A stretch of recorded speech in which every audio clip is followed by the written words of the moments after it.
रात का अंधेरा चारों तरफ फैल चुका था। सड़क पर सन्नाटा छाया हुआ था। कहीं दूर से कुत्तों के भौंकने की आवाज़ें आ रही थीं और ठंडी हवा में पेड़ों के पत्ते सरसराने की आवाज़ दिल को बेचैन कर रही थी। ऐसी ही गहरी खामोशी में कंझा नंगे पांव, गर्द से भरे कपड़ों में, डर और बेबसी की मूरत बनी, बिना कुछ देखे, बिना कुछ सोचे, बस भागी जा रही थी। उसके बाल बिखरे हुए थे, सांसें तेज चल रही थीं और आंखों में आंसुओं का समुंदर उमड़ा हुआ था। वो बार बार पीछे मुड़कर देख रही थी, जैसे किसी कयामत से निकलकर आई हो। अचानक अंधेरी सड़क पर एक तेज रोशनी उसकी आंखों पर पड़ी। एक गाड़ी उसकी ओर तेजी से बढ़ रही थी। कंजा ने चौंक कर देखा, लेकिन उसके पैरों में जैसे जान ही नहीं बची थी। वो वहीं ठिठक गई। गाड़ी के ब्रेक की चीखती आवाज आई। खुदा की रहमत थी कि गाड़ी वक्त रहते रुक गई, वरना आज एक और लाश सड़क पर पड़ी होती, एक और बेटी की जान चली जाती। कंजा झटके से जमीन पर गिरी, उसके हाथ छिल गए, घुटनों पर खरोंचें आईं, लेकिन वो बस हाँफ रही थी, जैसे जिंदगी के उस पल में सिर्फ सांस लेना ही सब कुछ हो। उसका दिमाग सुन्न था, दुपट्टे का भी होश नहीं था, वरना वो लड़की कभी बिना सिर ढके बाहर नहीं निकलती थी। लेकिन आज हालात ने उसे खुले बालों में ही भागने पर मजबूर कर दिया था।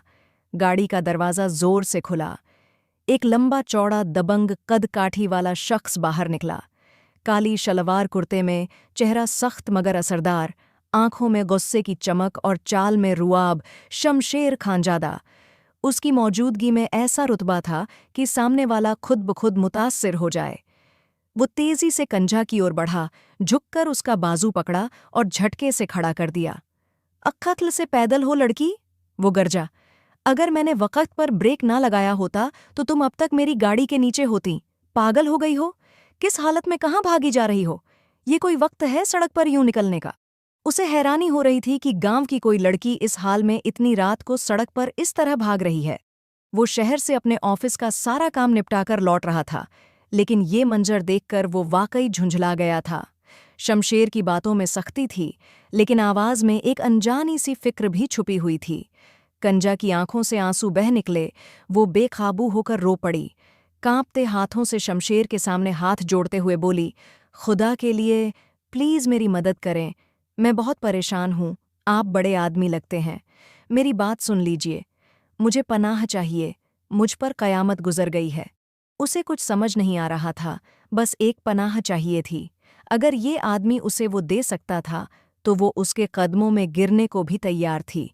उसकी गाड़ी और अंदाज देखकर कंजा इतना तो समझ गई थी कि ये आदमी अमीर है, और ना जाने क्यों उसे यकीन हो रहा था कि ये हवेली वाला है। शमशेर एक पल के लिए रुका। उसने कंजा की कांपती हालत को देखा, फटे कपड़े, कांपते होंठ और आंखों में छुपा हुआ खौफ। उसके दिल में एक अजीब सी टीस उठी। ये कोई आम टक्कर नहीं थी, ना ही ये लड़की कोई आम लड़की थी। उसकी हालत बयान कर रही थी कि वो किसी बहुत बड़ी मुसीबत से भाग कर आई है। आमतौर पर ऐसे लोग उसे परेशानी में डालते थे, लेकिन इस लड़की से उसे एक अलग ही हमदर्दी महसूस हो रही थी। शमशेर ने होंठ भींचे, गहरी सांस ली और ठंडे लहजे में बोला, बोलो, क्या कयामत गुजरी है तुम पर? जो भी हो, ऐसे छोड़ नहीं सकता तुम्हें, लेकिन झूठ बर्दाश्त नहीं करूंगा। सब सच सच बताना होगा, वरना उसी क़यामत में अपने हाथों से धक्का दे दूंगा। वो साफ गोई से बोला था। कंजा ने कांपते हुए सिर हिलाया और उसकी तरफ देखते हुए बोली, सब सब ठीक नहीं है। मेरे अपने ही जालिम हैं, मुझे वनी करना चाहते हैं। मैं वहां से भाग आई हूं। मैं क्यों बलि का बकरा बनूं जब मैंने कुछ किया ही नहीं? वो तड़प कर बोली और फिर अचानक चुप हो गई। शमशेर उसे गहरी निगाहों से देख रहा था। ऐसे फैसले तो हर रोज पंचायत में होते हैं, ये कोई बड़ी बात नहीं थी, लेकिन एक लड़की के लिए ये उसकी पूरी जिंदगी होती है। वो रुकी, गहरी सांस ली और हिचकियां लेते हुए अपनी कहानी सुनाने लगी। मेरे भाई ने सरदार घराने के बेटे का कत्ल कर दिया है। उसकी आवाज में दर्द और खौफ दोनों थे। पंचायत में फैसला किया गया है कि मुझे वनी कर दिया जाए। फिर वो रोते हुए बोली, लेकिन क्यों कर दिया जाए? कत्ल मैंने तो नहीं किया। शमशेर की भौहें तन गईं। वो उसे देखते हुए बोला, यही तो रीत है हमारे गांव की, यही फैसला होता है। फिर तुम्हें क्यों ऐतराज? अपने भाई को प्रोटेक्ट करो, नहीं तो वो लोग तुम्हारे भाई को मार देंगे। उसकी बात सुनकर कनिजा ने नम आंखों से उसकी तरफ देखा। मैं वनी नहीं होना चाहती। मैं क्यों भुगतूं उस जुर्म की सज़ा जो मैंने किया ही नहीं? मैं क्यों प्रोटेक्ट करूं लाला को? क्या वो कोई छोटे बच्चे हैं? उन्हें नहीं पता कि कत्ल करने के बाद कैसी सज़ा मिलती है। वो सरदार का बड़ा बेटा, जिससे मेरा निकाह तय किया गया है, वो नशेड़ी है, जुआरी है। उसकी 2 बीवियां पहले से हैं। एक को मार चुका है, दूसरी पागल हो गई है, जुल्म सहते सहते। मैं क्यों उसकी बीवी बनकर अपनी जिंदगी को तबाह करूं? क्या इस दिन के लिए मैंने इतनी तालीम हासिल की थी? इस दिन के लिए मैंने खुद को संभाल कर रखा था कि मैं अपनी जिंदगी बर्बाद कर दूं? वो रोते हुए बोल रही थी। उसकी आवाज़ रुंध गई। अगर मुझे उसके साथ भेज दिया गया तो वो भी मुझे मार डालेगा। मेरी जिंदगी बर्बाद हो जाएगी। मैं बस जान बचाकर निकली हूं वहां से। मैं सिर्फ बचना चाहती हूं। मुझे वनी नहीं होना। मैं खुद की हिफाजत करना चाहती हूं। मैं इस तरह खुद को बर्बाद होते नहीं देख सकती। किसी और के जुर्म की सज़ा क्यों भुगतूं जब मैंने कुछ किया ही नहीं? वो जिद भरे लहजे में बोल रही थी। शमशेर खामोश हो गया था। उसकी बात सही थी, लेकिन गांव का यही रिवाज था। अचानक ही वो दोनों हाथ जोड़कर शमशेर के सामने झुक गई। खुदा के वास्ते, आप बड़े आदमी हैं, मुझे छुपा लें, बचा लें, मैं आपकी नौकरानी बन जाऊंगी, पर वापस नहीं जाना चाहती। मैं बेकसूर हूं, मैंने कुछ नहीं किया। वो मुझे मार डालेगा, मैं मरना नहीं चाहती। आप चाहें तो मैं आपकी गुलाम बनकर उम्र गुजार दूंगी, लेकिन मैं किसी का जुल्म बर्दाश्त नहीं कर सकती। उसकी तमाम बातें सुनकर शमशेर की आंखें अब कनिजा के चेहरे पर जमी हुई थीं, लेकिन चेहरे के तासुरात बदल चुके थे। वो गौस्से से नहीं, फिक्र से देख रहा था, जैसे अंदर कोई तूफान उठ रहा हो। आज से पहले ऐसा कभी नहीं हुआ था कि उसने किसी की मदद से इनकार किया हो, लेकिन ये लड़की जो मदद चाह रही थी वो बहुत खतरनाक थी। अगर वो उसकी मदद करता तो खुद भी मुसीबत में पड़ सकता था, लेकिन वो शमशेर खानजादा था, न कभी उसने झुकना सीखा था और न ही झुकने का इरादा रखता था। अब दोनों के दरमियान खामोशी थी। कनिजा अपनी बात कहकर अब सिसकियां भरने लगी थी।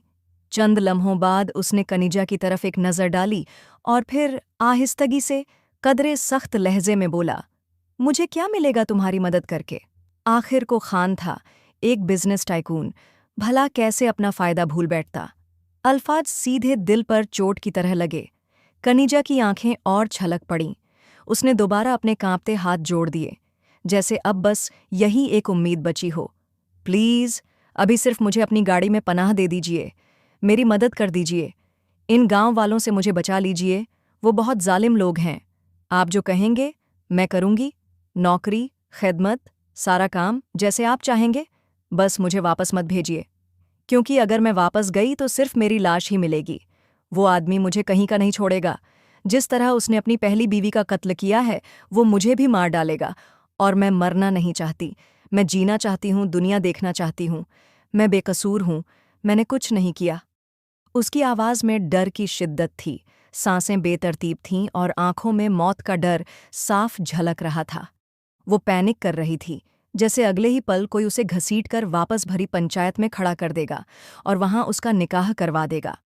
शमशेर ने गहरी सांस ली, लम्हा भर सोचा और फिर दरवाज़ा खोलकर एक तरफ हो गया। बैठो, उसने मुख्तसर अंदाज में कहा। वो एक लड़की को इस तरह परेशान नहीं देख सकता था। हाँ, वो गलत मांग कर रही थी, लेकिन अगर वो डर रही थी, इस रस्म से ऐतराज़ कर रही थी, तो उस पर लाजमी था कि वो उसकी मदद करे। वैसे भी खानाज़ादा वनी नहीं लेते। उनके यहाँ इस रिवाज को गुनाह माना जाता है। औरत को वो सर का ताज कहते हैं, न कि पैर की जूती। यही दूसरी तरफ बाकी खानदान औरत को पैर की जूती ही समझते हैं। इसीलिए उनके घरानों में वनी की रस्म लाजमी होती है। कनिजा ने जैसे एक पल ज़ाया के बगैर झट से गाड़ी का फ्रंट दरवाज़ा खोला और अंदर बैठ गई। उसके वजूद में लर्जिश थी, आंखें लगातार दरवाजे के शीशे से बाहर झांक रही थीं, जैसे किसी भी लम्हे कोई आ जाएगा। शमशेर ने गाड़ी स्टार्ट की और सड़क पर तेजी से दौड़ती रोशनी के साथ हवेली की जानिब बढ़ने लगा। सड़क पर अब भी रात का अंधेरा था, मगर दिल में पनाह की एक उम्मीद रोशन होने लगी थी। कनिजा ने एक लम्हे को पीछे मुड़कर देखा और उसकी रूह कांप गई। वो लोग पीछे हैं। मुझे पता था ये लोग मुझे ढूंढ निकालेंगे। वो तड़प कर बोली थी। दूर से नजर आती आग की रोशनी उसका खून निचोड़ चुकी थी। उसने शमशेर के कंधे पर थपथपाया, रोते हुए बोली, प्लीज, गाड़ी तेज चलाइए, वो मुझे पकड़ लेंगे। प्लीज, खुदा के लिए तेज चलाइए। बहुत ज्यादा पैनिक हो रही थी। दिल बंद होने के करीब आ गया था। ऐसा लगता था जैसे वो सांस लेना भी भूल चुकी हो। खौफ के मारे उसका दम निकल रहा था। शमशेर के चेहरे पर सख्ती आ गई। उसने लब भींच लिए, हैंडल पर पकड़ मजबूत की, लेकिन फिर अचानक एक जोरदार झटके से गाड़ी रोक दी। उसकी हिम्मत जवाब दे चुकी थी। वो लड़की उसकी पनाह में होते हुए भी डर रही थी, और ये बात उसकी गैरत को बर्दाश्त नहीं थी। गाड़ी एकदम से रुकी। किंजा की धड़कन और तेज हो गई। उसने हैरानी से शमशेर की तरफ देखा। वो अब खामोशी से सड़क के बीचों बीच गाड़ी रोके बैठा था। गाड़ी के अंदर डर, सवाल और खामोशी ने एक पल के लिए सब कुछ थमा दिया था। जबकि किंजा जैसे पत्थर की हो चुकी थी। कुछ ही दूरी पर लोग थे, और ये बात उसके सांस रोक रही थी। शमशेर ने फिर उसकी तरफ देखा। निगाहों में अब ना गुस्सा था, ना हैरत, बस एक फैसला कुन सुकून था। उसने गाड़ी के भीतर फैली खामोशी को तोड़ते हुए गहरी आवाज में कहा, अगर मेरी एक बात मान जाओ तो मैं वादा करता हूं तुम्हें कोई हाथ भी नहीं लगा पाएगा। ये बात मैं दावे से कह रहा हूं, और अगर किसी ने तुम्हें हाथ लगाया तो मैं उसका वही हाथ तोड़ दूंगा। मैं शमशेर खानजादा हूं, खानजादा खानदान का वारिस। उम्मीद करता हूं खानजादा हवेली को जानती ही होगी। किंजा ने चौंक कर उसकी तरफ देखा। आंखों में हैरत थी। क्या वाकई वो शमशेर खानजादा के साथ बैठी थी, जिसके बारे में उसने अब तक सिर्फ सुना था कि वो गुस्से में पागल है, और अगर कोई उसकी बात न माने तो वो उसे तबाह कर देता है। गांव में रहते हुए भी उसने अपना बिजनेस शहर में अच्छे से स्थापित किया था। उसे यकीन नहीं आ रहा था कि जो शख्स उसके पास मौजूद है वो वाकई शमशेर है। उसके लबों से कांपती आवाज निकली, क्या बात? उसने धीमी आवाज में पूछा, जैसे उसे डर हो कि वो बात शायद उसकी बर्दाश्त से बाहर हो, क्योंकि वो उसकी शख्सियत से बुरी तरह सहम चुकी थी। शमशेर ने नजरें उसकी तरफ से हटाकर सामने देखना शुरू कर दिया, जैसे अपने अल्फाज तौल रहा हो। फिर धीरे से बोला, मेरी दूसरी बीवी बन जाओ किंजा। मैं तुम्हें वनी की उस लानती रिवायत से भी बचा लूंगा, अपनी हवेली में पनाह भी दूंगा, और तुम्हारे बदले उन लोगों को मुआवजा भी दे दूंगा जिससे तुम्हारी रिहाई हो सके। मेरे रहते हुए कोई तुम्हारी तरफ आंख उठाकर भी नहीं देख सकेगा। मैं तुमसे वादा करता हूं। ये अल्फाज जैसे तीर बनकर किंजा के दिल में उतरते चले गए। उसने एक नज़र शमशेर पर डाली और फिर नज़रें झुका लीं, जैसे उसका वजूद सुन्न हो गया हो, जैसे सांस लेना भूल गई हो। वक्त थम सा गया। उसे हर बात की उम्मीद थी, यहाँ तक कि इस बात की भी कि ये शख्स उसे अपनी चाहत बना सकता है, लेकिन इस बात की बिल्कुल उम्मीद नहीं थी कि वो उसे अपनी दूसरी बीवी बनाएगा। न जाने क्यों ये अल्फाज उसे गाली जैसे लगे। ये वो बात थी जो उसने कभी सोची भी न थी। शादी, वो भी एक अजनबी से, दूसरी बीवी बनकर। क्या यही बचने का रास्ता था? एक तरफ वनी, एक नशेड़ी जालिम शौहर, और दूसरी तरफ ये अजनबी जो कम से कम वादा तो कर रहा था कि उसे बचा लेगा। हाँ, वो दूसरी बीवी बना रहा था, लेकिन उसे पनाह दे रहा था, उसके बदले मुआवजा देने को तैयार था। उसके दिल में तूफान था, लेकिन चेहरे पर थकावट छाई हुई थी। कुछ पल वो खामोश रही, और फिर जैसे हार मानकर सर झुकाते हुए बोली, मुझे मंजूर है, लेकिन प्लीज़ प्लीज़ मेरी हिफाजत कर लें। मुझे किसी के पास वापस नहीं जाना। मैं बहुत थक गई हूँ। मुझे वनी नहीं बनना। मैं तकलीफदेह जिंदगी नहीं जीना चाहती। वो तड़प कर बोली थी। शमशेर ने एक गहरी सांस ली, उसकी तरफ देखा और मजबूत लहजे में कहा, बेफिक्र रहो। अब तुम मेरी जिम्मेदारी हो। मैं सब ठीक कर दूंगा। मेरी बीवी को कोई हाथ भी नहीं लगा सकता, और अगर किसी ने ऐसा करने की जुर्रत की तो मैं फिर बताऊंगा कि खानाजादा असल में करते क्या हैं। अभी उसके अल्फाज की गूंज बाकी ही थी कि गाड़ी के सामने शोर बढ़ने लगा।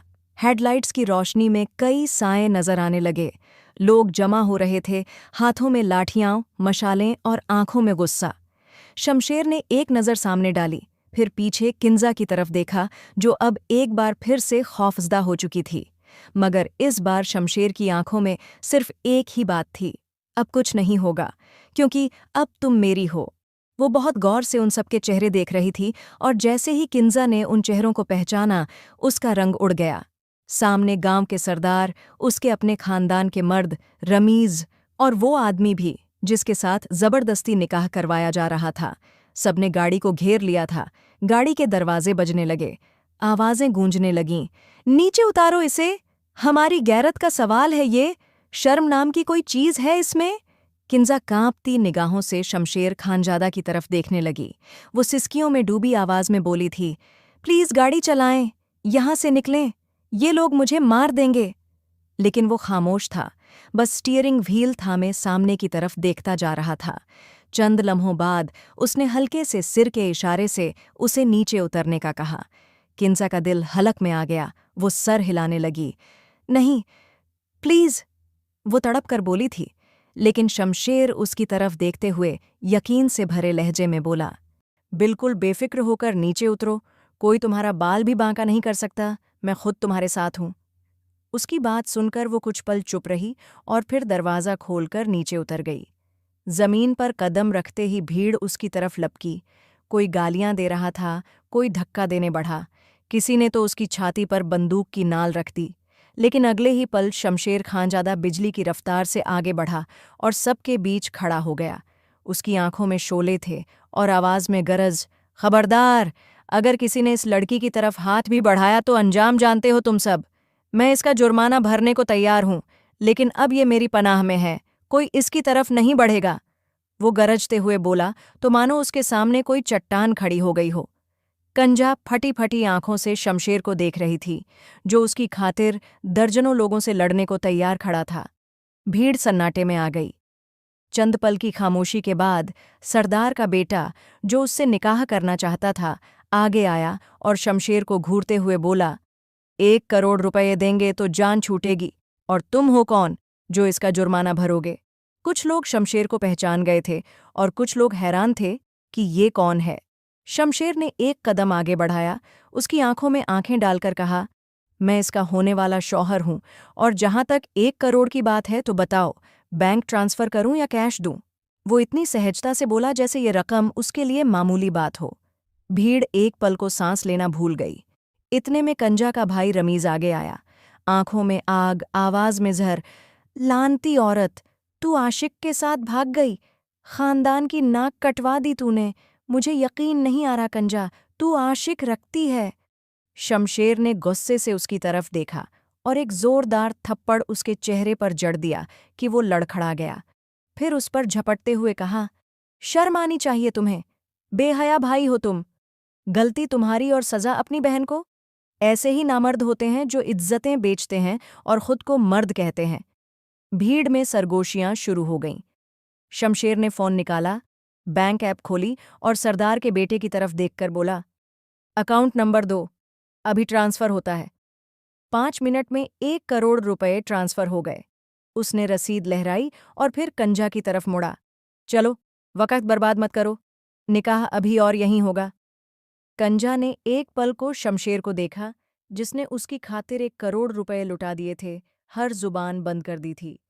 वो सोच रही थी कि ये कौन है जो इतना रहमदिल है, लेकिन इस वक्त वो उसका मसीहा था और वो उसके लिए जान भी दे सकती थी। वो खामोशी से उसके साथ मस्जिद की तरफ बढ़ गई। इरादा अब निकाह का था। वो आदमी अगर उसे जिंदगी भर अपनी नौकरानी भी बना लेता तो उसे मंजूर था, लेकिन वो उसे इज्जत दे रहा था। भला वो क्यों ऐतराज करती?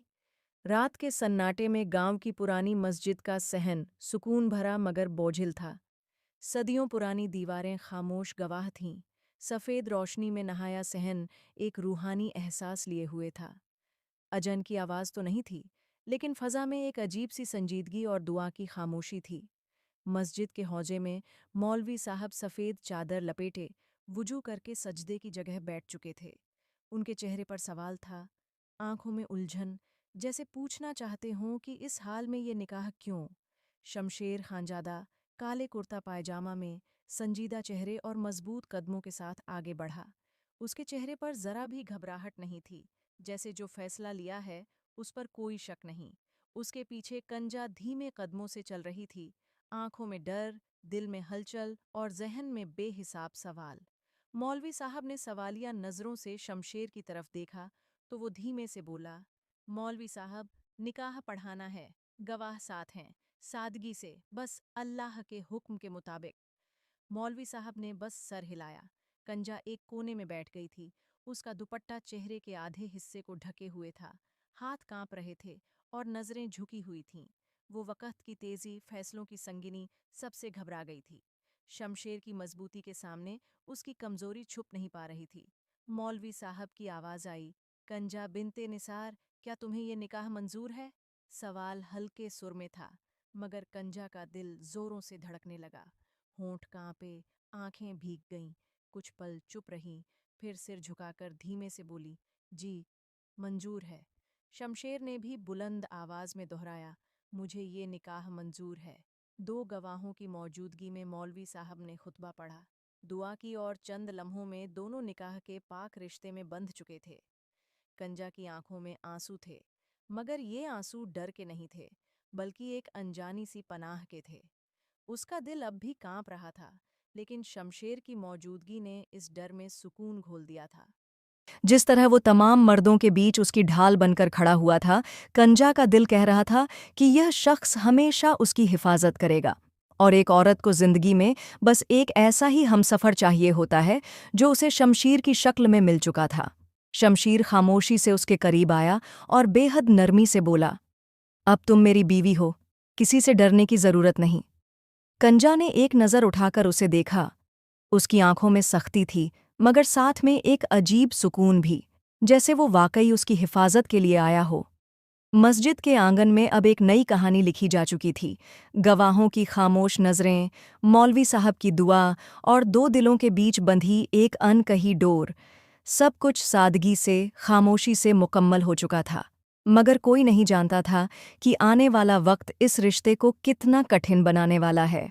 रात का वक्त था, गांव की कच्ची पक्की सड़कों पर सन्नाटा था, लेकिन कंजा के दिल में तूफान मचा था। गाड़ी अपनी रफ्तार से मंजिल की ओर बढ़ रही थी और उसकी नज़रें खिड़की से बाहर अंधेरे में घूम थीं। वो खामोश थी, मगर उसका चेहरा साफ बयां कर रहा था कि उसके अंदर सवालों का सैलाब है। आगे क्या होगा? क्या शमशीर उसे अपनी बीवी मानेगा? क्या वो उसे अपने घर में जगह देगा, या ये निकाह सिर्फ एक वक्ती सहारा था? तभी उसकी नज़र अचानक शमशीर पर पड़ी। वो ड्राइविंग में मशगूल था, चेहरा संजीदा, आंखें सड़क पर और होंठों पर गहरी खामोशी। स्याह लिबास में वो किसी शहजादे से कम नहीं लग रहा था। उसकी हर अदा में एक ठहराव और रुतबा था, जैसे वो सिर्फ अमीर ही नहीं, बल्कि पढ़ा लिखा और शरीफ भी हो। कंजा के लबों पर अनायास एक हल्की मुस्कान आ गई। उसके दिल के किसी कोने में उम्मीद की एक छोटी सी रोशनी चमकी। कुदरत ने उसे अंधेरे से निकालकर उस शख्स के पास ला खड़ा किया था जो बाहर से सख्त मगर दिल से इंसाफ पसंद था। शायद ये जिंदगी की नई शुरुआत थी। तभी अचानक एक तेज बीप की आवाज ने खामोशी तोड़ दी। शमशीर के मोबाइल पर कॉल आ रही थी। उसने एक नज़र स्क्रीन पर डाली और फिर स्पीकर ऑन करके फ़ोन डैशबोर्ड पर रख दिया। हाँ, बोलो। शमशीर की आवाज में वही ठंडा लहजा था। दूसरी तरफ एक औरत की गुस्से से भरी आवाज गूंजी, शमशीर, आपने दूसरी शादी कर ली? पूरे गांव में खबर फैल गई है। आपने मुझे बताए बिना ये सब कैसे किया? मैं आपको छोड़ूंगी नहीं। कंजा का दिल धक से रह गया। वो सिहर उठी। ये यकीनन उसकी पहली बीवी थी, और उस लहजे में इतना गुस्सा था कि कंजा की हिम्मत जवाब दे गई। शमशीर ने एक गहरी सांस ली और बर्फ सी ठंडी आवाज में कहा, हाँ, कर लिया निकाह। मेरी मर्जी। तुम कौन होती हो सवाल करने वाली? मेरे फैसले तुम्हारी इजाजत के मोहताज नहीं। दूसरी तरफ औरत की चीख सुनाई दी, आपने मेरे साथ धोखा किया है। मैं आपको कभी माफ नहीं करूंगी। आप घर आइए, फिर बात करते हैं। शमशीर ने बेपरवाही से जवाब दिया, ज्यादा चिल्लाने की जरूरत नहीं है। जो करना है कर लो। अब मैं किसी वजाहत के मूड में नहीं हूं। कंजा का दिल कांप उठा। उसने खुद को एक बहुत बड़ी मुसीबत में फंसा हुआ महसूस किया। वो औरत कुछ और कहती, इससे पहले ही शमशीर ने कॉल काट दी और फोन वापस अपनी जेब में रख लिया। गाड़ी में फिर खामोशी छा गई, मगर अब फिजा में एक अजीब सी तलखी थी। शमशीर ने कंजा की तरफ एक नज़र डाली। उसकी घबराहट देखकर उसने खामोशी से सिर झटक दिया और गाड़ी की रफ्तार और तेज कर दी। मगर उसका दिमाग अब तन चुका था। वो एक खानजादा था, और खानजादे औरत को सर का ताज मानते थे, लेकिन उसे इतनी छूट नहीं देते थे कि वो उनसे इस टोन में बात करे। गाड़ी में फिर वही खामोशी थी, लेकिन अब हवा में तनाव की एक और परत घुल चुकी थी।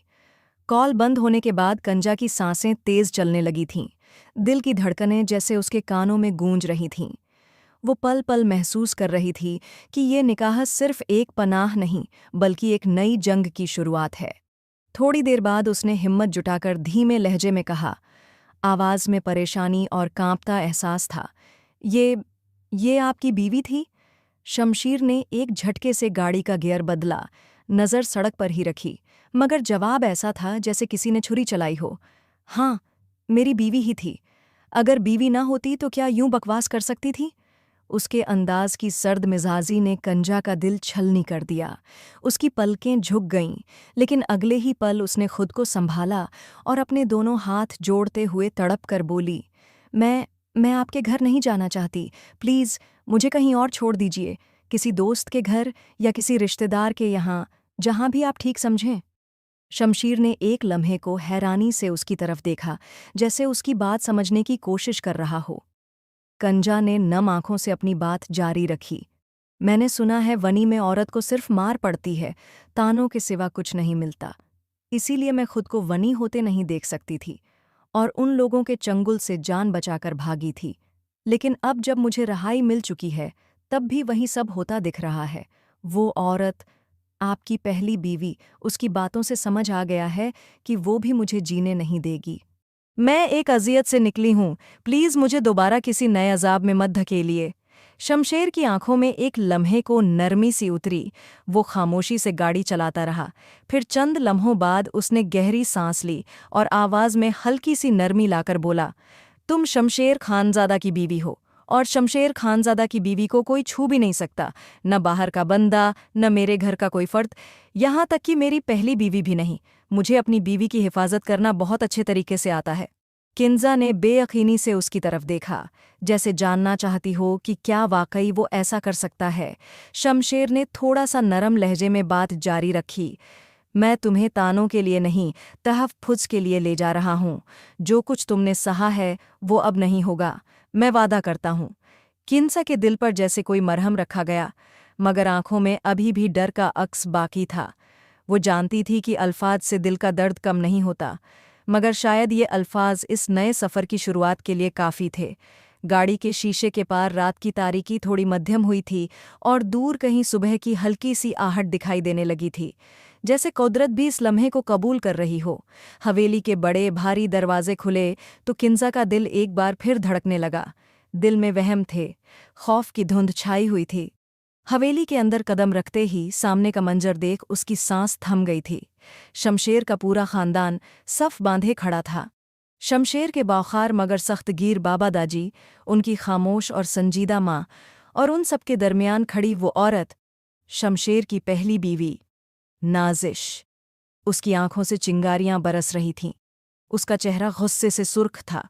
शमशेर की मौजूदगी भी उसके गुस्से को थाम न सकी। वो तेजी से आगे बढ़ी और किंजा पर झपटने लगी। बगैरत औरत, मेरा घर तोड़ने आई है, मेरे शौहर को चुरा लाई। तुझे तो मैं। लेकिन नाज़िश के हाथ किंजा तक पहुंचने से पहले ही शमशेर आड़े आ गया। उसने नाज़िश को एक झटके से पीछे किया और गरजदार आवाज में बोला, खबरदार नाज़िश, अगर तुमने उसे हाथ लगाने की भी कोशिश की तो नतीजे बहुत बुरे होंगे। पूरे हॉल में सन्नाटा छा गया। शमशेर की गरजदार आवाज दीवारों से टकराकर वापस आ रही थी। वो मजीद बोला, बीवी है वो मेरी, निकाह किया है मैंने इससे। जितना हक तुम्हारा है मुझ पर, उतना ही इसका भी है। मैंने तुम्हें पहले ही कहा था मैं शादी करूंगा, और आज मैंने अपना फैसला पूरा कर लिया है। अब तुम पीछे हट जाओ। नाज़िश का दिल जैसे टूट कर बिखर गया। वो आंखों में आंसू लिए रो पड़ी। इतने साल गुजार दिए आपके साथ शमशेर, वफा की, आपके हर कहे पर चुपचाप चली। कहाँ गई मेरी मोहब्बत, मेरी कुर्बानी? आपने मुझे किस चीज़ की सज़ा दी है?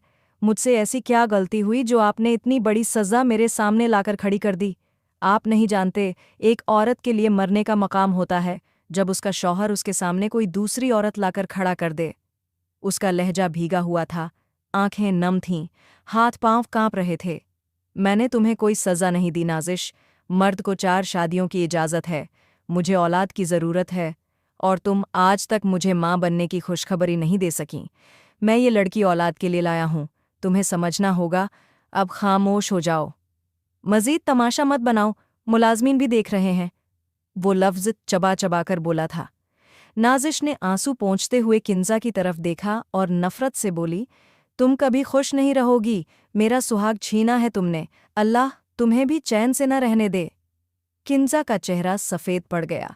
वो खौफजदा नज़रों से सबको देख रही थी, आंखों में सिर्फ सवाल थे और जुबान पर खामोशी। शमशेर ने आगे बढ़कर उसका हाथ थामा और एक नज़र सब पर डालते हुए बोला, अब बस, ये मेरी बीवी है और मैं इसे अपने कमरे में ले जा रहा हूँ। किसी को कोई ऐतराज़ है तो दिल में रखे, जुबान चलाई तो जवाब में हाथ भी चल सकता है। ये बात उसने नाजिश को देखकर बोली थी ताकि वो अच्छी तरह इस बात को ज़हन नशीन कर ले। उसे यकीन था कि घर में मौजूद कोई फ़र्द उसके फ़ैसले पर आवाज़ नहीं उठाएगा, क्योंकि तमाम लोगों को औलाद की ख्वाहिश थी। शमशेर का कोई वारिस नहीं था और उन सबको वारिस चाहिए था। नाजिश सिसक रही थी, बाकी सब अफराद चुप थे। शमशेर किंजा को साथ लिए जीने की तरफ बढ़ गया। किंजा की धड़कनें अब भी बेकाबू थीं, लेकिन शमशेर का हाथ थामे उसने एक खामोश सा इत्मीनान महसूस किया, जैसे किसी तूफान से निकलकर किसी और तूफान की दहलीज पर कदम रखा हो। वो उसे लिए सीधा अपने कमरे में आया था। आहिस्ता से कमरे का दरवाज़ा बंद करता वो उसकी तरफ मुतवज्जा हुआ था। कमरा वसीया और महकता हुआ था। दीवारों पर गहरे रंग के पर्दे, नरम रोशनी में सजे फानूस की हल्की चमक और वसत में रखा शाही सा पलंग, सब कुछ मुकम्मल सुकूत में डूबा हुआ था। किंजा का दिल जैसे हल्का में अटक गया था। आंखों से आंसू बह रहे थे, वजूद कांप रहा था। शमशेर ने उसकी हालत देखी तो खामोशी से उसके करीब आया, फिर नरमी से उसे अपने बाजुओं में समेट लिया। किंजा ने कोई मज़ाहमत न की, बस हिचकियों से रोए जा रही थी। बस किंजा, बस, अब और नहीं। वो उसके बालों में उंगलियां फेरते हुए बोला, रो मत, मैं हूं तुम्हारे साथ। अब तुम्हें किसी का खौफ नहीं होना चाहिए। किस लिए रो रही हो? क्या तुम्हें किसी ने कुछ कहा या फिर किसी ने हाथ भी लगाया? किंजा सिसकते हुए बोली, मुझे बहुत डर लग रहा है। सब कुछ इतनी जल्दी में हुआ, मैं समझ नहीं पा रही। मेरा इरादा आपकी बीवी से उनका सुहाग छीनने का नहीं था। मैं हाउस ब्रेकर नहीं हूँ, मैं बेकसूर हूँ। आप जानते हैं ये निकाह आपकी ख्वाहिश थी। वो रोते हुए बोली थी। शमशेर ने उसका चेहरा अपने हाथों में लिया और नरमी से बोला, मैं जानता हूँ तुम्हारा कोई कसूर नहीं है। मैं ये भी जानता हूँ ये सब तुम्हारे लिए कितना भारी है, लेकिन मुझ पर यकीन रखो, तुम्हें कभी तन्हा नहीं होने दूंगा। वो चंद लम्हे खामोश रहा, फिर आहिस्ता से बोला, खिंजा, मेरी शादी को 5 साल हो चुके हैं, लेकिन ऊपर वाले ने मुझे अभी तक वो खुशी नहीं दी जिसकी ख्वाहिश हर मर्द रखता है। एक औलाद की, एक नन्हा वजूद जो मेरा वारिस हो। कंजा ने कांपती आवाज में पूछा, क्या आपको लगता है कि मुझसे? शमशीर ने फौरन कहा, नहीं, मैं ये उम्मीद नहीं रखता। मैं बस तुमसे एक नई उम्मीद, एक नई शुरुआत चाहता हूँ। तुमसे मोहब्बत की कोई शर्त नहीं है कंजा, बस चाहता हूँ कि तुम मेरे पास रहो, दिल से, किसी चालाकी के बिना। उसकी आवाज़ में एक गहरी अपनायत थी जो कंजा के भीतर तक उतर गई। वो खामोश हो गई। थोड़ा सुकून सा महसूस हुआ, जैसे बरसों का बोझ उतर रहा हो। उसकी आंखों में अब भी नमी थी, लेकिन उसके अंदर एक नरम रोशनी जागने लगी थी। शमशीर ने आहिस्ता से उसके आंसू पोंछे, माथे पर एक बोसा दिया। लंबी खामोशी के बाद दोनों का वजूद एक दूसरे के करीब आने लगा। कमरे की नरम रोशनी, बाहर से आती हवा का हल्का झोंका और दिलों की धड़कनें, सब कुछ जैसे एक लम्हे में सिमट आया था। ये रात उन दोनों के दरमियान एक खामोश समझौते की तरह थी, जहां कोई लफ्ज़ नहीं कहा गया, मगर सब कुछ कह दिया गया था। फासले मिटने लगे थे। खामोशी में बंधा एक खूबसूरत, पवित्र रिश्ता शुरू हो गया था, इस बात से अनजान कि अगली सुबह कितनी दर्दनाक होने वाली है। सुबह की सुनहरी धूप पर्दों से छन छन कर कमरे में उतर रही थी। हल्की सी ठंडक और गहरी खामोशी में कंजा गहरी नींद में थी। रात की थकान और जज्बाती बोझ के बाद ये नींद किसी पनाह जैसी लगी थी, मगर सुकून की ये मोहलत ज्यादा देर कायम न रह सकी। अचानक किसी ने जोर से उसका बाजू झिंझोद्धा, उठो। शमशीर की करखत आवाज ने कंजा को जैसे नींद के समंदर से बाहर खींच लिया। वो घबराकर उठ बैठी, आंखों में नींद और चेहरे पर डर की झलक नुमायां थी। क्या हुआ? उसकी जुबान कांपती हुई निकली थी। शमशीर का सख्त रुख देख वो वाकई डर गई थी। रात भर कितनी मोहब्बत से वो उसके करीब रहा था, और अब उसका अंदाज देख उसके हाथ पांव ठंडे पड्डेज गए थे। शमशीर ने उसे सख्त नज़रों से घूरते हुए कहा, क्या हुआ? अब तुम इसी तरह बिस्तर पर सोई रहोगी? जाओ, सबके लिए नाश्ता बनाओ, खास कर नाजिश के लिए। कंजा की आंखें हैरत से फटने को आईं। वो जैसे यकीन न कर पाई कि ये वही शमशीर है जिसने रात को मोहब्बत, तहफ़्फ़ुज़ और हमदर्दी का वादा किया था। नाजिश को चीज़ ऑमलेट पसंद है, पराठा कम तेल में बनाना। और हाँ, बिल्कुल भी गलती मत करना, वरना याद रखो, तुम्हें इस घर में रहने का कोई हाकू नहीं। शमशीर का अंदाज अब उखद्दा हुआ था, सख्त, जैसे दिल में कोई जज्बात ही न हो। कंजा ने हिचकिचाते हुए पूछा, मगर मैं... शमशीर ने उसकी बात काटते हुए कहा, मेरे लिए नाश्ता नौकरानी से पूछकर बनाओ। मुझे हर चीज़ वक्त पर चाहिए। और एक बात जहन में बैठा लो, अगर इस हवेली में रहना है तो नाजिश की खिदमत करनी होगी। वो मेरी पहली बीवी है और पहला हक उसका है। कंजा की पलकें भीगने लगीं, दिल जैसे मोम के साथ जलने लगा। वो उसे बस फटी फटी नज़रों से देखती रही, जैसे पूछ रही हो, क्या सब कुछ ख्वाब था? मगर शमशीर ने उसकी खामोशी को बर्दाश्त न किया। सख्ती से उसका हाथ पकड़ा और बिस्तर से नीचे उतार दिया। ये आंखें फाड़ कर क्या देख रही हो? जाओ बाहर, सब तुम्हारा इंतजार कर रहे हैं। वो फाड़ा खाने वाले अंदाज में बोला था। उसके लहजे में न कोई नरमी थी, न कोई एहसास। कंजा जैसे मोम की गुद्धियां बन गई थी, क्युदम खुद ब खुद उठे, दिल जैसे बोझ तले दब गया था। वो आहिस्ता आहिस्ता कमरे से बाहर निकली, जहन में सवालों का तूफान था। यही वो तहफ़्फ़ुज़ था जिसका वादा किया गया था, यही वो इज्जत थी जिसकी कसम खाई गई थी। हर कदम के साथ उसका एतमाद लड्डखद्दाता गया, मगर होंठों पर अब भी शिकवा न था, सिर्फ खामोशी थी, एक गहरी दुखभरी खामोशी। उसका दिल मगर खून के आंसू रो रहा था। जिस चीज़ से भागकर वो शमशीर के पास आई थी, वहाँ भी वहीं सब उसके मुंतज़िर थे। किचन में सुबह की चहल पहल शुरू हो चुकी थी। मुलाजिम अपने अपने कामों में मसरूफ़ थे, मगर आज उनके बीच एक नया चेहरा, एक नई हस्ती मौजूद थी। कंजा, वो सादा सी सलवार कुर्ते में, भीगी पलकें और खाली खाली नज़रों के साथ बावर्ची खाने के एक कोने में खद्दी थी, जैसे अब तक समझ न सकी हो कि ये सब क्या हो गया। रात वो कितनी मुतमिन थी, दिल में तहफ़्फ़ुज़ का एहसास और शुक्रगुजारी के जज्बात लिए सोई थी, लेकिन सुबह ने सब कुछ बदल दिया था। वो आहिस्ता आहिस्ता नाश्ता तैयार कर रही थी। हाथ कांप रहे थे, दिल में डर और जहन में सवालात का शोर था।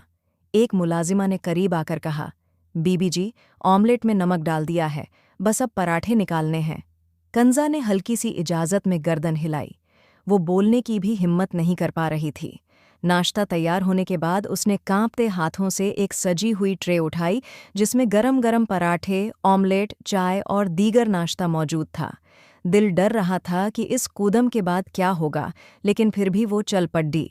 डर और खामोशी के साथ डाइनिंग हॉल में दाखिल होते ही माहौल का दबाव और भी बढ़ा गया। सामने शमशीर, नाजिश, शमशीर की माँ और दीगर घरवाले बैठे थे। सबकी निगाहें उस पर गईं। वह नज़रें झुकाकर आगे बढ़ी और नरमी से धीमी आवाज़ में बोली, अस्सलामु अलैकुम। किसी ने जवाब नहीं दिया, बस शमशेर अचानक कुर्सी से उठकर नाजिश की तरफ देखकर मुस्कुराते हुए बोला, जानता हूँ, रात भर तुम परेशान रही हो, रो रो कर अपनी आंखें सूझा ली हैं, लेकिन मेरी जान, तुम्हें परेशान होने की कोई ज़रूरत नहीं है। हाँ, मैंने इससे निकाह किया है, लेकिन ये तुम्हारे लिए है। एक नौकरानी की तरह, एक गुलाम की तरह, तुम बस इससे अपने काम करवाओ और मैं अपना। नाजिश ने हैरानी से शमशेर को देखा। शमशेर सख्त लहजे में बोला, तुम्हें इससे जो काम लेना है लो, अपना हर हुक्म में से दो। अगर इसने एक लफ्ज़ भी ज़ुबान से निकाला तो मुझे बताना, मैं इसकी ज़ुबान काट दूंगा, चमड़ी उधेड़ दूंगा। ये अभी मुझे जानती नहीं है। कंजा के कदम जैसे ज़मीन में ढंस गए, आंखों से आंसू बहने लगे, मगर वह कुछ न बोली। उसने ट्रे टेबल पर रखी, नज़रें उठाए बिना। वहाँ खड़ा होना उसके लिए मुश्किल हो चुका था। कदम पीछे हटाए और आहिस्ता से किचन की तरफ लौट गई। किचन में पहुंचकर वह एक सुनसान कोने में जाकर दीवार से टेक लगाकर बैठ गई थी। आंसू बह रहे थे, दिल पर बेहिसाब बोझ था। जिसे वह रात को अपना मसीहा समझ बैठी थी, वह सुबह होते ही उसकी जिंदगी का नया जालिम साबित हुआ था। खामोशी में उसका दिल चीख रहा था, लेकिन लब सिले हुए थे, क्योंकि अब वह सिर्फ शमशेर खानजादा की दूसरी बीवी नहीं थी, बल्कि इस घर की एक बेआवाज नौकरानी बन चुकी थी, जिसकी जिंदगी में सिर्फ और सिर्फ दुख था। शाम के साए हवेली के आंगन में उतरने लगे थे, लेकिन किचन में कंजा का दिल जैसे दिन की रोशनी के साथ बुझता जा रहा था। पूरा दिन उसने किचन में ही गुजारा था। एक दो बार मुलाजमों ने आकर उसे काम वगैरह बताए थे, उसके बाद वह फिर किचन में आ गई थी। यही किचन अब उसे अपनी पनाहगाह लग रही थी। वह किचन के एक कोने में चुपचाप बैठी थी। दोपहर के वाकयात अब तक जहन में घूम रहे थे। आंखें खाली थीं और दिल में अजीब सी घुटन। अचानक दरवाजे की चरमराहट सुनाई दी और वह चौंक गई। सर उठाकर देखा तो दिल धक से रह गया। किचन में नाजिश दाखिल हुई थी। वह घबराकर फौरन अपनी जगह से खड़ी हो गई थी। कंजा का दिल जोर जोर से धड़कने लगा, जैसे कुछ बुरा होने वाला हो। वह ऐसी ही थी। बचपन से लेकर बड़े होने तक सौतेले माँ बाप का दर्द सहा था। बचपन में ही माँ बाप के इंतकाल के बाद उसकी तमाम जिम्मेदारी उसके ताऊ और ताई पर आ गई थी। उन्हीं को वह सब कुछ मानती थी, लेकिन जैसे जैसे होश आया तो उनकी बदसलूकियाँ, उनका बुरा अंदाज उसे समझ आने लगा था। रमीज़ उसका सगा भाई नहीं, बल्कि ताया का बेटा था। यही वजह थी कि वह आराम से वनी करने के लिए तैयार हो गया था। नाजिश धीमे कदमों से उसके करीब आई और नफरत भरी नज़रों से उसे घूरते हुए बोली, बहुत अच्छा लग रहा होगा ना, किसी का घर बर्बाद करके। वह सख्त लहजे में बोली थी। कंजा सर झुका गई थी, कहने के लिए कुछ था ही नहीं। अचानक ही वह जहर में डूबी हुई आवाज में बोली, तुम जैसी तवायफ औरतें यही करती हैं, वैसे मेरे शौहर ने तुम्हें किस कोठे से उठाया है? वह नफरत भरे लहजे में बोली थी।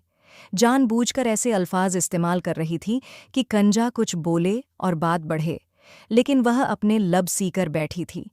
जानती थी कि अगर एक लफ्ज़ भी मुंह से निकाला तो यहाँ पर जानवरों से भी बदतर सुलूक किया जाएगा, और उसमें इतनी हिम्मत नहीं थी कि वह किसी की मार सहती। कंजा ने दिल पर चोट महसूस की थी। वह अल्फाज उसे काटने लगे थे, लेकिन उसने नज़रें झुका लीं। जुबान बंद रही, आंखें नम हो गईं, लेकिन लब खामोश। नाजिश ने तंजिया हंसी के साथ कहा, चुप क्यों हो? जुबान नहीं है या शर्म आ रही है? लेकिन इस बार भी जवाब नादिर था। चंद लम्हों की खामोशी के बाद वह सख्त लहजे में बोली, चुपचाप यहाँ बैठने की ज़रूरत नहीं, घर का सारा काम अब तुम करोगी। और ये किचन साफ नहीं है, बिल्कुल गंदा लग रहा है। कंजा ने धीमी आवाज़ में कहा, किचन तो साफ है, अभी मुलाजिमा सफाई करके गई है। इस बार वह बोल पड़ी थी। नाजिश का चेहरा गुस्से से तमतमा उठा।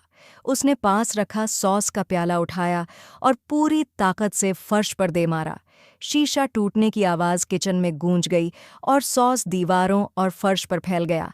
अब इसे साफ करो, वह गुरूर से बोली और दोनों बाजू सीने पर लपेट ली। कंजा की आंखों में आंसू तैरने लगे। दिल दुख से भर गया था। वह आहिस्ता आहिस्ता जमीन पर बैठ गई, कपड़ा उठाया और सॉस साफ करने लगी। हाथों से वह कांच हटाते हुए दिल में दर्द महसूस कर रही थी। आंखों से आंसू बह रहे थे, लेकिन उसने आवाज़ न निकाली। अचानक नाजिश ने अपनी एड़ी वाला हील उसके हाथ पर जोर से मारा। कंजा एकदम चीख उठी, आह! दर्द से उसका हाथ पीछे हटा, खून की बूंदें निकल आईं। नाजिश ने झुककर उसकी आंखों में देखा और जहरीले अंदाज में कहा, ये तो शुरुआत है, अभी बहुत कुछ सहना बाकी है तुम्हें। ये कहते ही वह बड़ी शान से मुड़ गई और किचन से बाहर निकल गई, जैसे कुछ हुआ ही न हो।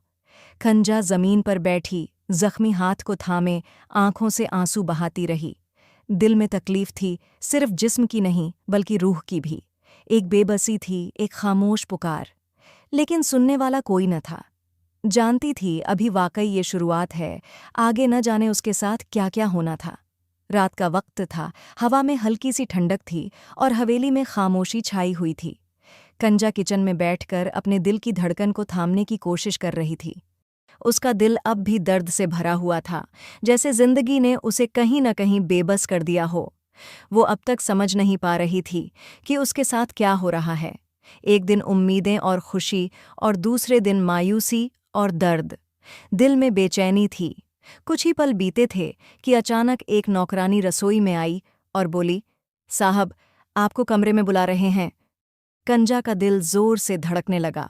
उसे पता था शमशेर क्यों बुला रहा है। उसका मन नहीं था जाने का, लेकिन अब मना करने की कोई गुंजाइश नहीं थी। वो अनमनी सी उठी और कमरे की ओर बढ़ने लगी। दरवाजे पर पहुंचकर उसने लंबी सांस ली और दरवाज़ा खोला। शमशेर पलंग पर बैठा था। उसकी नज़र कंजा पर पड़ी और उसने इशारे से पास बुलाया। दिल की धड़कन तेज हो गई। वो धीरे धीरे उसके पास आई, लेकिन अंदर से बहुत घबराई हुई थी। वो जैसे ही उसके पास पहुंची, शमशेर ने उसे पास खींच लिया और बिस्तर पर लिटा दिया। कंजा घबराई और हल्की दूरी बनाकर रोती हुई बोली, आपने कहा था कि मेरी हिफाजत करेंगे, लेकिन आपने मेरे साथ ऐसा क्यों किया? उसकी आवाज़ में दर्द और शिकायत थी। वो अपने शौहर से गिला कर रही थी, क्योंकि बाकी दुनिया से तो कुछ कह नहीं सकती थी। शमशेर ने कोई जवाब नहीं दिया, बस चुपचाप उसे पास कर लिया और उसके चेहरे को छूते हुए बोला, 1 करोड़ रुपये तुम्हारे लिए खर्च किए हैं मैंने। अब तुमसे अपनी कीमत तो वसूल करूंगा ही। वो पूरी तरह से उसके करीब आ गया, इतना कि दोनों की सांसें एक दूसरे को छू रही थीं। कंजा का दिल टूट गया। वो जोर जोर से रोने लगी। मैं आपकी गुलाम बन जाऊंगी, आपकी नौकरानी बनकर रहूंगी। बस आपकी बीवी को मुझे सताने से रोक दीजिए। मैं अब और नहीं सह सकती। वो बिलखती रही, पर शमशेर ने कोई जवाब नहीं दिया। वो उसकी बातों पर ध्यान दिए बिना उसके चेहरे पर हल्के से बोसे देता रहा। कंजा ने उसके होंठों पर हाथ रखकर रोते हुए कहा, मेरी बात तो सुनिए। मगर उसने उसका हाथ हटा दिया और कहा, चुप हो जाओ। मुझे कुछ सुनना या कहना नहीं है। बस वो करो जो मैं कहूं। तुम्हें यहां रहना है तो यही सब सहना पड़ेगा। उसका रवैया बेहद बेरहम था। कंजा पूरी तरह टूट चुकी थी, लेकिन जानती थी कि इसके अलावा उसके पास कोई सहारा नहीं बचा। वो चुपचाप सब सहती रही, दिल में दर्द लिए। वो सोचती थी कि शायद शमशेर से बात करके नाजिश का रवैया बदल जाएगा, लेकिन ये सिर्फ उसकी गलतफहमी थी।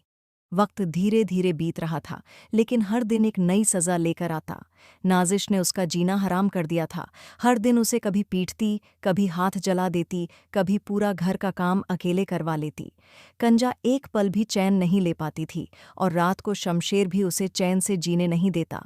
शुरू में कंजा ने कुछ शिकायत करने की कोशिश की, मगर शमशेर के ठंडे जवाबों ने उसे खामोश कर दिया। अब उसने एक शब्द भी उसके सामने नहीं कहा। अपनी तकलीफें, दर्द सब दिल में दफना लिया था।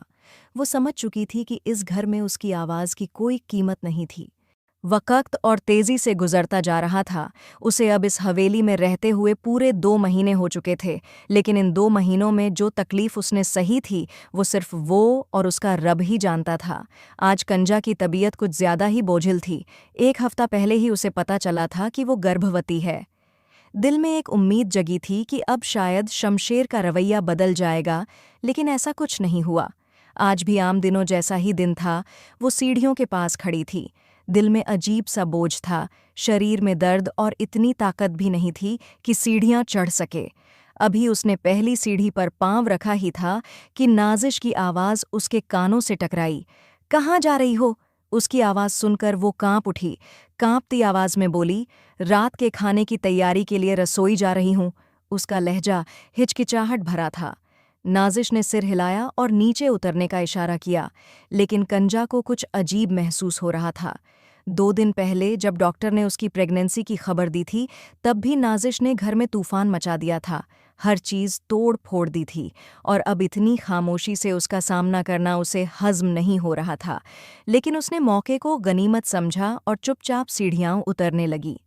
जैसे ही उसने पहली सीढ़ी पर कदम रखा, नाजिश ने अचानक पीछे से जोर का धक्का दिया, लेकिन वो ज़मीन पर गिरती उससे पहले ही किसी ने उसका बाजू पकड़ लिया, और वो कोई और नहीं बल्कि खुद शमशेर खानजादा था। उसने उसे गिरने से बचा लिया था, वरना आज शायद न वो बचती और न उसका बच्चा।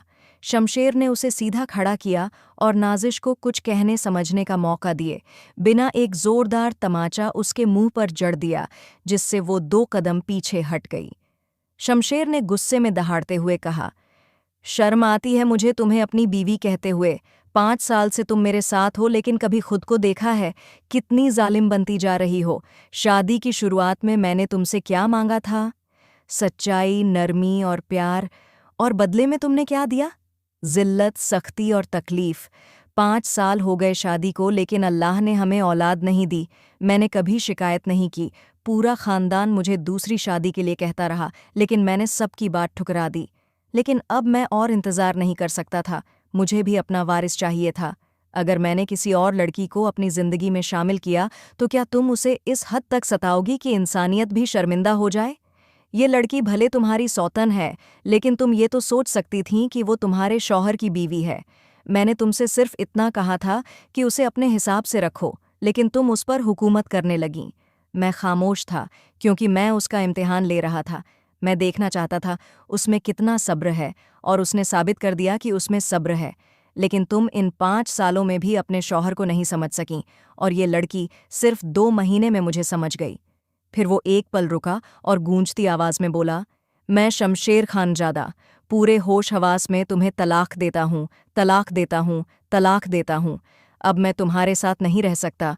तुम जैसी औरत जिसने आज एक जान लेने की भी कोशिश की, मेरे लिए अब गैर हो चुकी हो।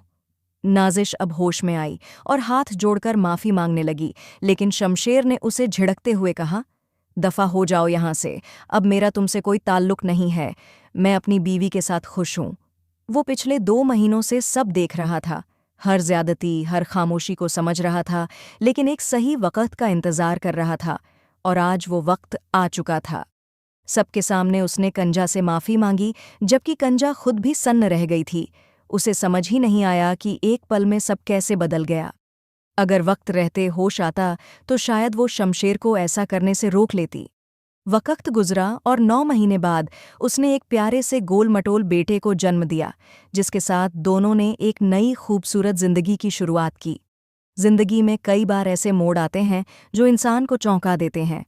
कुछ ऐसा ही कंजा के साथ हुआ, लेकिन उसके सब्र और हौसले ने उसे एक नई दुनिया से मिला दिया।